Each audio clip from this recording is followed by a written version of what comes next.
Hello, this is Ken Houston, son of Oakland, Tumble Tweet Media, live broadcasting. I'm here with the beautiful Maria Ramirez. Welcome. I'm here with Derek Johnson, our next city council member at large. I like the way that sounds. Welcome, welcome. Yeah. Welcome. You know, that's how we do it. And we social distancing. It looks like it, but we're social distancing. Welcome, Derek. It was a pleasure being with you out on the street the other day. I got some texting and some emails saying that none of the candidates were out on the street. You're out on the street. You're with the people. Yes. You're engaging with the Yes. people. I appreciate it. You're a breath of fresh air. Well, thank you. You are Thank you. a And thank you all for having me. I mean, I really Thank you, appreciate Derek. this. Thank you so much. So we've been hearing these questions. We've been hearing these questions. We live right now with Derek Johnson, the next city council member at large. We've been hearing these questions, and I'm a constituent. I'm your constituent. Yes, you are. My voter card is on my table. Yes. Well, I need you to vote. I am. I need you to vote now and vote for me. I am. Yes. I am. Okay. I am. Okay. So I want to ask this question, and everybody, and Maria can ask it. Why should we vote for Derek Johnson? Oh, that's an excellent question. And why should you vote for me? First and foremost, I'm a son of Oakland also. Right. I know this is the original, but I'm born and raised. That's right, West Oakland. Right West there. Oakland. I'm from Acorn. I have deep-rooted history in this city. I'm a third-generation Oaklander. I have 5 generations in this city right now. My family, my grandmother is 97 years young. I remember Oakland that had a thriving African-American community. And the main reason why I decided to run, I've never had any political aspirations. I'm not a career politician. And, the displacement of our people out of this city, the displacement of our people out of housing, the illegal dumping, the garbage that you have actually, enlightened me and showed me, it's unacceptable. And so if you want more of the same, if you still want garbage to increase, if you want homelessness to increase, if you want housing to still be rampant, out of control, if you want someone that is going to not have really any backbone and make any hardcore decisions regarding, governmental leadership decisions, then you stick with who's in office now. If you don't want that, then you choose somebody new and refreshed, which is me. You know what? You will be a conduit from the hills to the flatlands. Yes. And it's clear. It's clear for anybody that's viewing here or follow him on all the social media channels. He will be a conduit from the hills to the flatlands, and that's what you are. That's what I see you as. So you have any question about that, Marie? Ask him. What do you? Now that we're in the subject of housing, share with us, Derek. What are your thoughts on affordable housing and housing rights? Well, first and foremost, I believe that housing is a humanitarian right. It's a human right. And we live in the wealthiest nation on earth, and the fact that we look like in Oakland in particular, in California, but particularly in Oakland, that we look like a third world nation, it breaks my heart to see African-American, black and brown people out on the streets. Now, we did just pass an encampment policy yesterday, yes, it did. which is great. We did. But, I mean, I don't know, did we just look and see that there were encampments yesterday? These encampments have been going on for years and years and years. Now, I know this is an election year. I know that this is politics as usual, and I'm not complaining because I got a, Lauren Taylor from District 6, he authored that, so I'm going to definitely, give him a shout out, and that's great progress. However, we have to make sure that this never happens again, ever, never. It just looks like that there's been no discern, there's been no empathy, there's been no concern about the African American community, which makes up 80% of the homeless population. And that's the #1 reason why I decided to run. When I see the amount of young African American men and women and those that are 50 plus like myself that have been displaced from housing, living on the streets, I just decided that somebody had to do something about it. And, I really asked around town, who was running for office? Who could I support? Who could I give my money to? Who you were gonna vote I was for. looking for who I was going to vote for. Wow. Mm-hmm. And there was nobody. So that means that we have done a really that we have not brought up our younger generation. We have not showed love to our younger generation. We have not, it's time for those, and no disrespect to those that came before me, but your time has come and gone. It's time for new blood. So trust and believe There were other things that I could be doing, but the way I feel about Oakland, and you know, I told my mother when she took her last breath that, you know, I wanted to make sure that I live the rest of my life making her proud, and I feel she's very proud right now. And you are Indeed. new blood. You are new blood. I was just out on the street. I was talking to everyone. I was like, you can love this city. You don't have to be from this city to love this city. Right. However, we've let others come from other states and other cities to our city, and it has not worked, right? Embrace our own. Remember, I was on the ground. I was like, embrace our own. Well, I think embrace the Derek Johnson. Those of us that are born and raised here, we know the town. We know what the feeling, and people, you know, have this image of me, you know, he don't know nothing about the Flatlands. I'm from Acorn. You don't get no flatter. It's because you're so intelligent. I'm from 8th and Avalon. I don't know how intelligent I am, but you know, you speak because you are. People tell me this is the dumbest thing you can ever do. You know what? Okay. Yeah, but no, I mean, you know, I'm from Acorn. I'm born and raised on 8th and Avalon.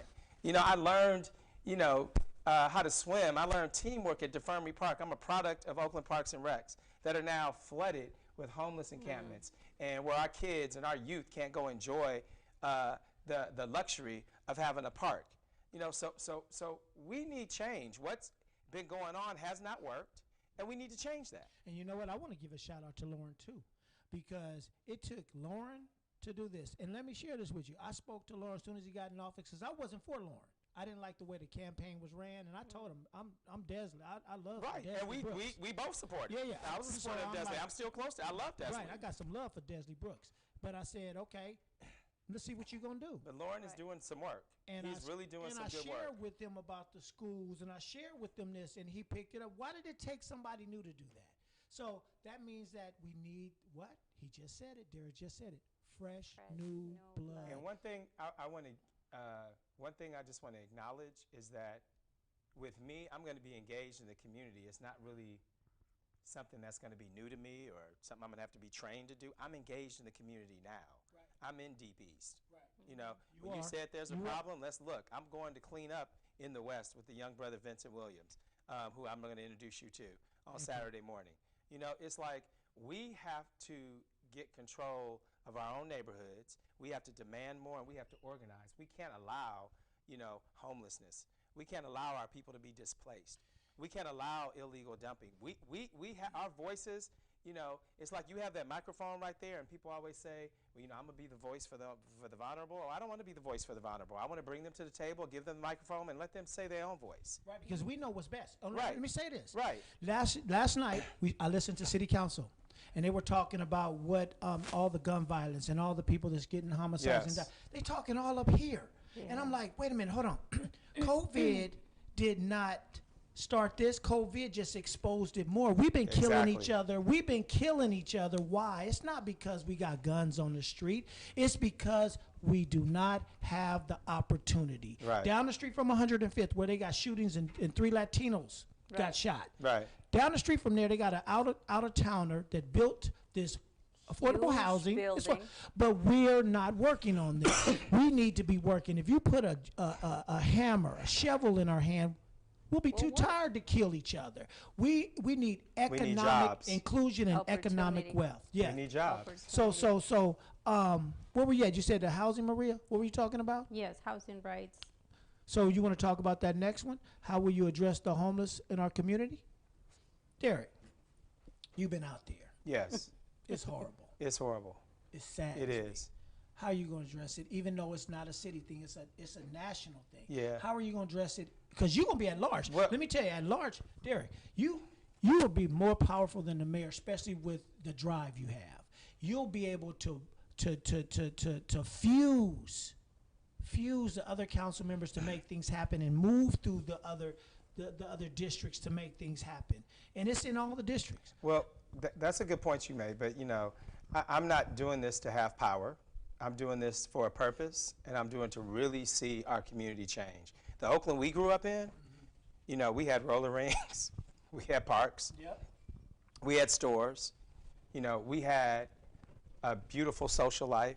We had issues, but you know, we didn't have people that drove down the street and a stoplight and a stop sign was a suggestion. They stopped. We had law and order. Law and order. We didn't have, you know, encampments. And, you know, I'm glad to see that what was passed yesterday in City Council, I'm very supportive of it. So I would, you know, work with the council, you know, regardless who's in those seats, no matter who's the mayor, our job is to work together. Our job is not to, you know, dislike each other. And of course, we're not going to all agree on the same things, but we have to unify. We cannot be divisive. I know there are other candidates out there that have divisive messages, and, you know, and I will work with them because that's my job. My job is not to get, I don't know these people personally. I'm not here to win a congeniality contest. Right. I'm here to do a job. Right. I'm very comfortable in my skin. My whole family is here. I have lots of friends I grew up with since I was in first and second grade. Right. You know, I'm not looking for a social network. I'm not looking for, my first time ever having social media was during this campaign. The restaurant, yeah, you told me that. Yeah, I was the like, restaurant wow. had it, but I've never been into it because it's just not my thing. You know, I've just never, you know, it's just not my thing. But it's my thing now because, you know, I'm running for office and you really want to get the word out. But I would support and work with the council to make sure that, you know, the encampment measure that was just passed, that we perfect that, because with anything, and people always criticize, but this is some hard work. It's hard. Now, I didn't understand how hard this is. This is some really hard work. So I respect anybody that's running for this process and that's definitely sitting in the seat. Now, whether I feel they're doing the job, you know, job, whether they're doing a good job or not, that's why I'm running, because I don't feel that in this particular seat the person is engaged in the community. They're not. People don't even know what the at-large representative is. The at-large is just like you said, over the whole entire city.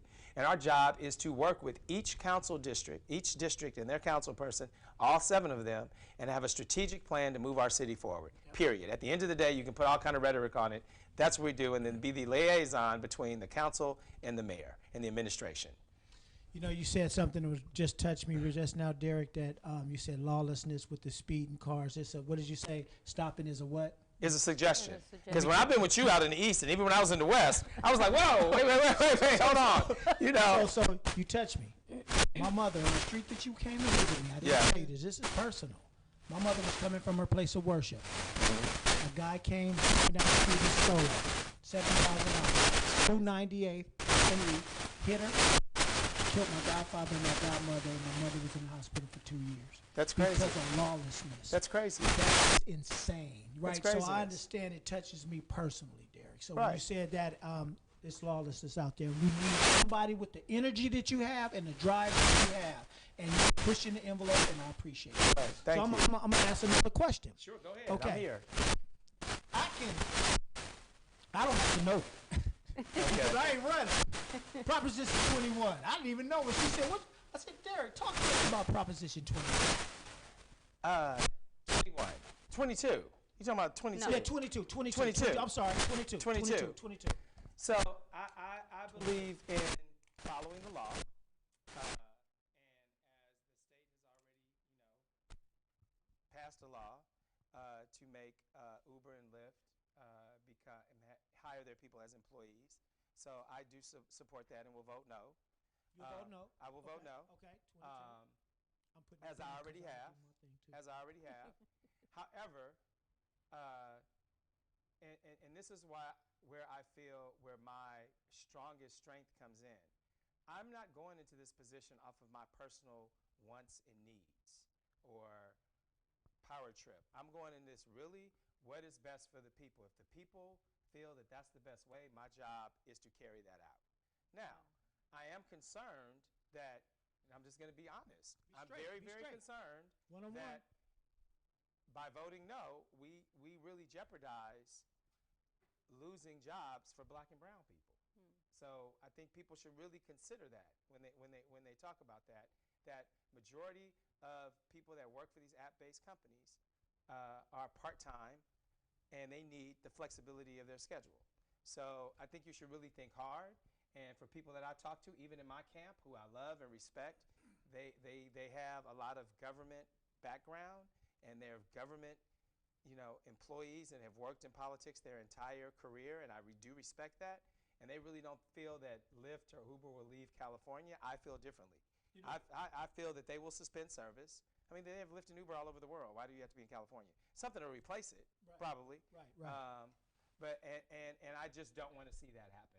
I'm for jobs and job creation. I've been a job creator. So I got questions about that. Yeah. I know you do, because everybody's been on social media asking me, things, and that's why I'm here, because I feel I owe the public. And remember, this is new for me. I've always been a private citizen. Right. So my initial reaction is, well, that's really none of nobody's your business, right? But you decide to run for public service. It is everybody's That's business. right. So here I am. So I'm gonna ask you, since you mentioned that about Lyft, let me say this.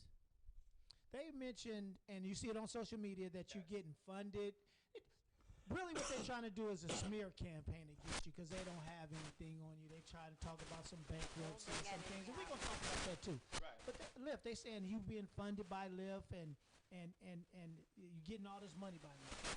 Explain that, Derek. So the we public can can see. educate everyone out there that Yes. so they know how campaigns work, because I had to get educated on it. Lyft has not given my campaign directly any money.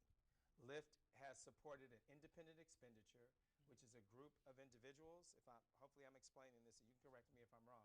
A group of individuals that are supporting a cause, are supporting candidates that they believe that they can work with, and primarily want candidates out that they feel are doing damage to not only larger jurisdictions, but to like city officials. So it could be the Black Panther running in my seat. I think Lyft still would have supported. Right. I think they want the incumbent out. And so I see it on social media about you getting funded by Lyft. So now I understand. So it's not Okay. money coming to me. If it was, I would not still be walking the streets like I'm walking, getting to know constituents, because that's my job. I Right. would not be on the phone trying to raise money like we do, because this is a very expensive expensive race. You need a lot of Yes. money. So I'm doing a lot of work. I'm on the phones. I'm canvassing, which means meeting. You're out there. I'm out there. And when I'm meeting people, I'm, got the mask on, the social distance, and all the gloves and all that kind of stuff. But you still want to have that connection with the community I want to to have find a out what connection their with the needs community, are. because you need to know what they are, and that's the problem.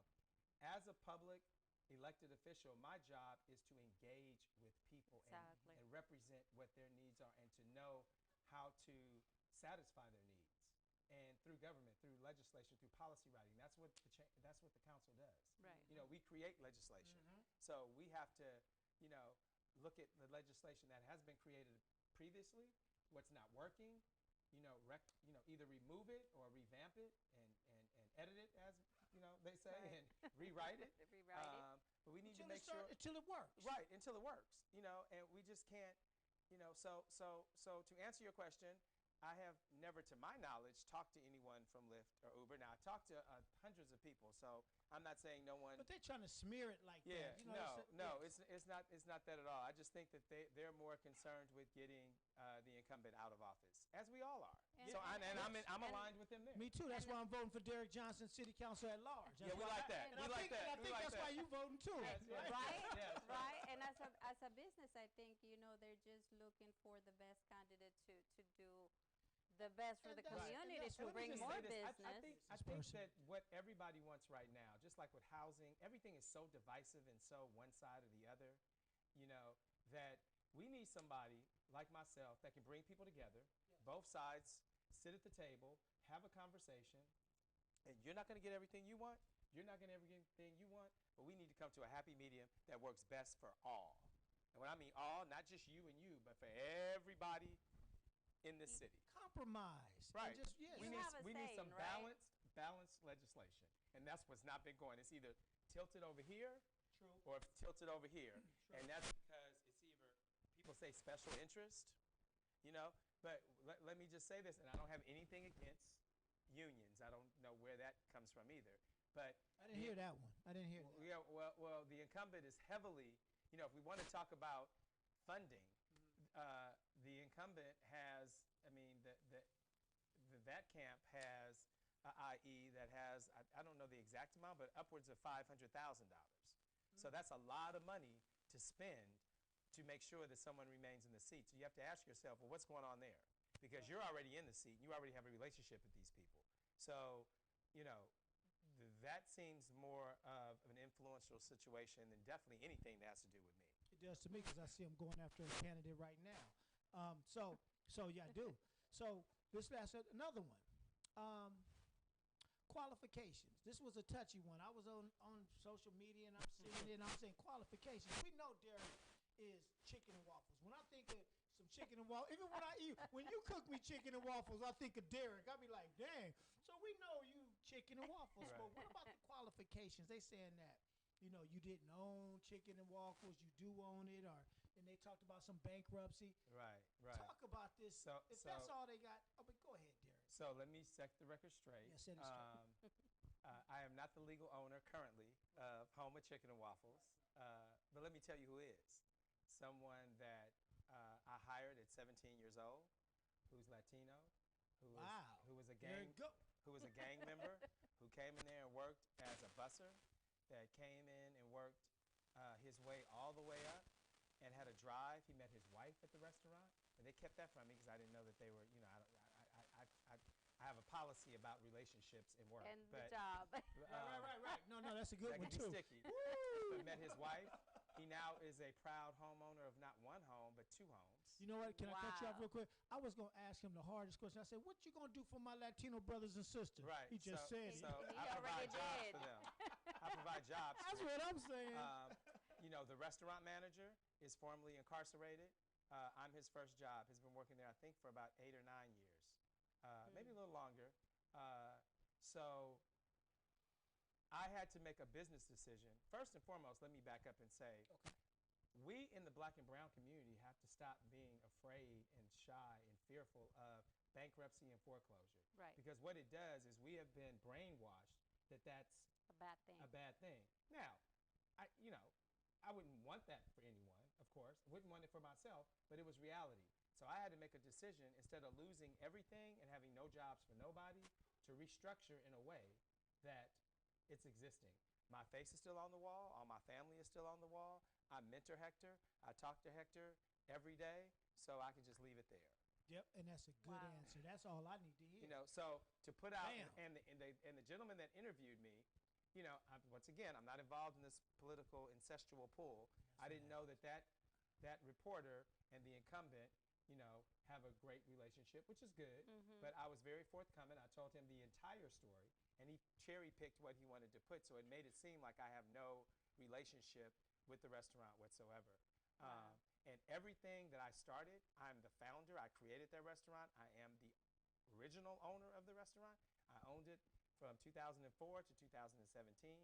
That's what, 13, 14 Only years? 3 I years remember ago. when you first opened it. Yeah, I did. And every system that I have created is still in place today. And you know what? That leads to that entrepreneurship. Because I look at you, when I think of entrepreneurship, I see Derek Johnson. You know, because every time I went into to his restaurant, I saw people that, you know, incarcerated. I saw people that I know from the block, right? And I saw them, and I was like, wow. So when I think of entrepreneurship, I always think of Derek Chicken and Johnson. waffles. So yeah. I think of him. So on entrepreneurship, it says, can you tell us more about your background as an entrepreneur? Oh, Tell me When that. Tell did you me. start? I started when I was 23 years old. I Okay. was coming back from an interview in San Francisco, and I was on BART. And I've always wanted to work for myself, always. It's just always, since I was a kid.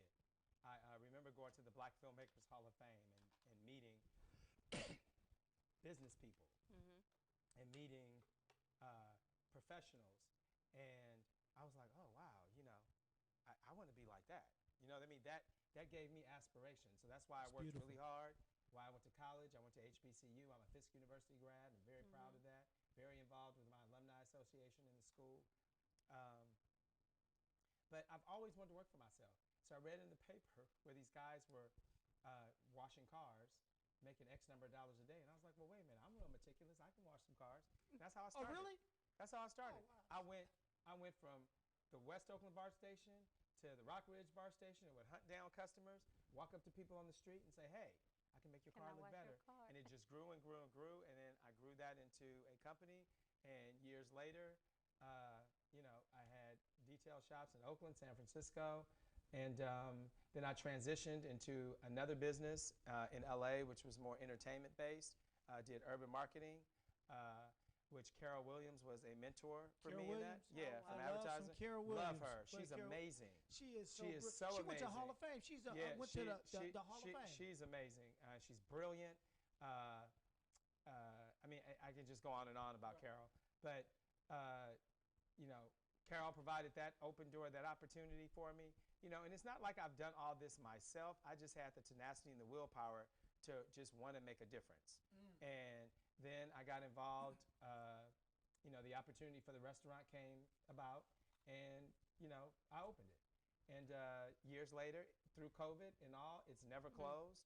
And I'm proud to say that it's standing strong, and I'm very honored by that.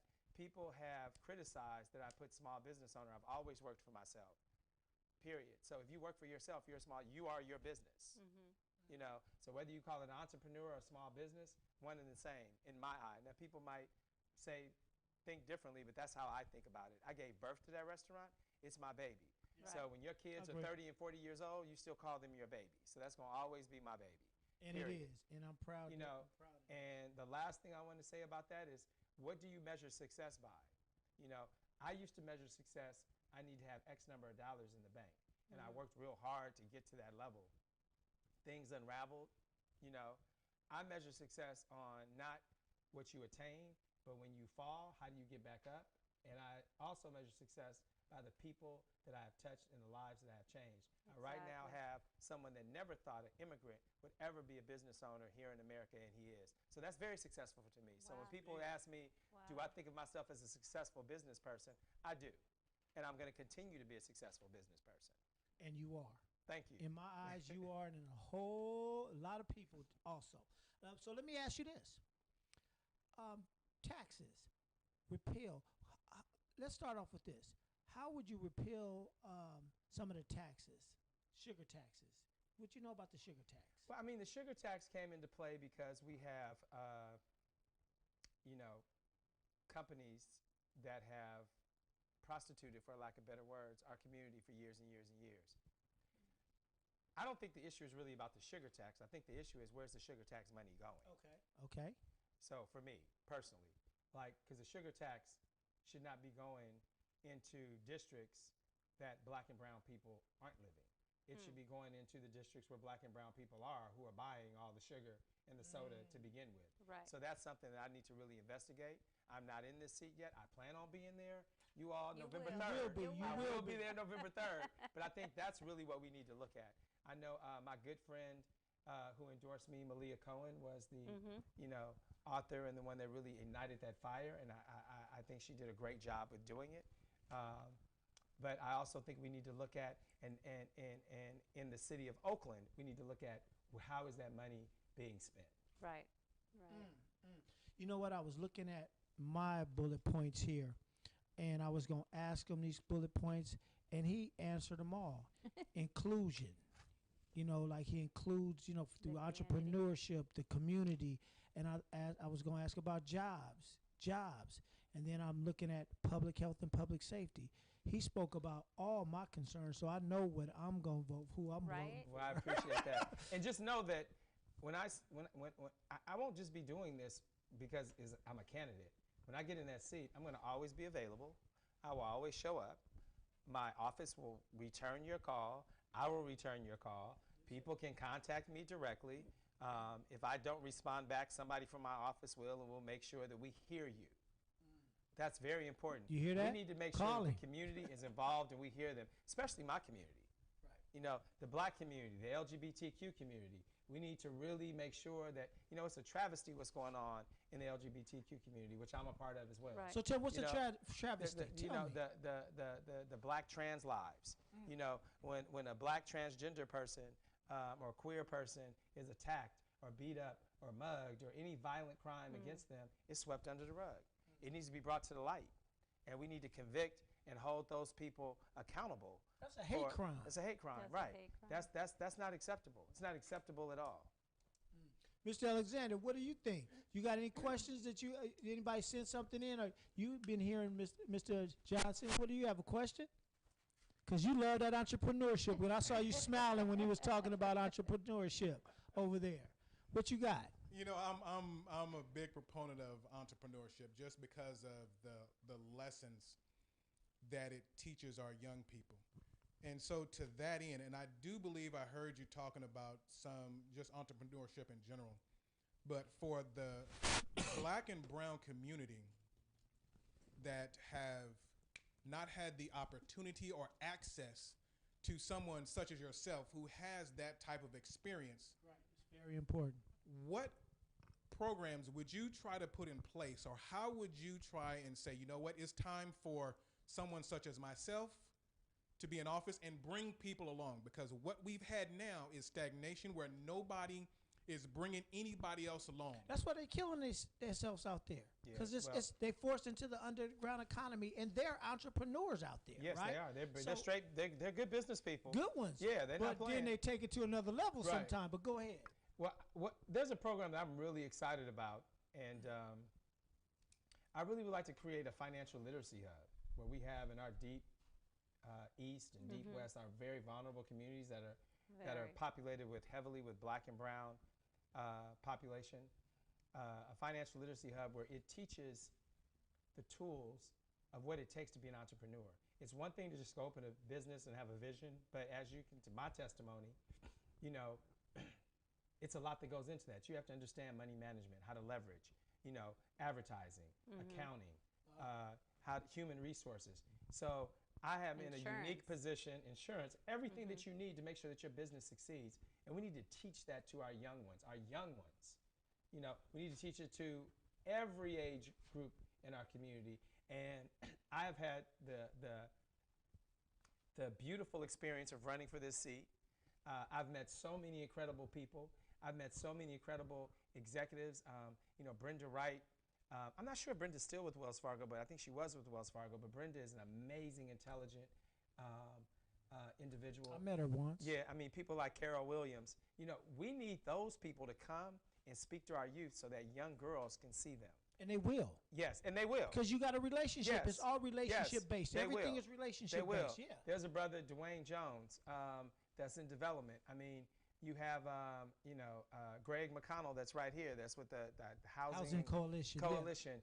Yeah. Those individuals need to come and give their story so that young people don't feel hopeless. Young people don't feel that it's not attainable, because most of us, if not all of us, started just like them. Probably I 'cause come they go from on the their same own. neighborhood that these young kids are in right now. There is no difference. And if I can do it, I want to instill that same vision, hope, and aspirational and tenacity in them to do the same. And you know, that's so passion. That's what we need. We need, Mr. Alexander always says, we need a council member with passion. You have the passion. I'm very passionate about and you making have a the, difference. And you have the drive. And I'm very passionate about seeing, you know, Carolyn Johnson. Love Carolyn. Dynamic sister. You're talking about smart. I think she got a degree in everything. Columbia, UCLA. You know, Carolyn got so many degrees, I can't even keep up with her. Right. I sometimes have to tell her, okay, wait a minute. Now break that down to me again. One more time. Yeah, Come what's on. that mean? Yeah. But she's working diligently to create a black cultural zone full of black culture, black business. I don't have COVID, y'all. I'm asthmatic. That's right. Drink some water. So take your time for a second, because I got something else to say. So Derek. So I was just going to say that Carolyn is creating what I'd like to see the future of Oakland, and she's doing that right now. Beautiful. So we need black development. We need black property owners, because we got to stop being the renters in our businesses. We own the business. Well, we need to own the building that goes along with the business. That's right. Yes. That's right. We have to own property. So and talking about that, I saw an article about, you know, black and brown people paying at least 15% more when they purchase a house than white folks. Why is that? I mean, we have to do research. The appraisals, we're not, well, I think it's more they're not appraising our properties at the same rate. You know, and there's this, you know, I'm going to give credit where credit is due. I'm not a hater. We don't have to see eye to eye on everything, but there's a new black deal. There's a lot in that new black deal that's actually very informative, and that's actually very powerful, and that I actually, I would support. Because I feel it's time for us to educate us. It's time for us to organize together, but not organize in a violent or divisive way. Organize in love and organize in making sure that we take care of one another. Passion. Yes. Right, And right. I'm going to say something too. I do real estate and I deal with lenders, and they might get mad at me for what I'm about to say. But when you do the loan applications and you get them approved and all that to buy a house, we talk about an interest rate that it's global, right? Mhm. When you come to buy. But once you close that application and you get your people approved, I always have a concern about the interest rate. For the black Why and is brown it people. higher Yeah, for the than? black and brown people, that interest rate is, Yes. it's all by So design. it's So we all need to by, really- it starts, from lenders. But, it's sad to see it. It's just sad to see. I'm like, why are they getting this interest rate if their credit is excellent? I mean, it doesn't make no sense. And let me just say this, too, because just talking to you, just something came in my head. We're human. So just because I'm an elected official, I'm a human being. I'm going to make mistakes. Right. But I have to be accountable, and I need the Yes. public to hold me accountable. And I also need to be man enough and strong enough to know when I made a mistake to admit it and correct it. That's right. And that's what's not I don't have happening. a. And that's It's what's not not part happening. of growing up. Yeah, that's what, and I You love know, that. I used to support the incumbent in all transparency. I did too. You know, When but she first you've been in ran. office for 12 years, and you must see, well, you don't see because you're all in bed with one side of the fence. Yes. But you got to see that the things that you have authored and put in place are not helping this city, and especially the black community, and especially the Latino community. So, change it.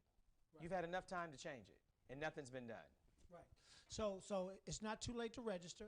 No, No. please. Come on, Please register. So hold on. We need you to vote. But not only register, Yes. you got to vote. You gotta gotta vote. vote. Register and vote. And I want to say this in closing. Derek, it was a pleasure having you here. And it's just a pleasure just seeing, you out there on the ground, and I see it. I showed you a couple of things, and I saw it in your face, Derek, and I was like, wow, he really cares, Yeah, I do. And I saw it. I saw it, Derek.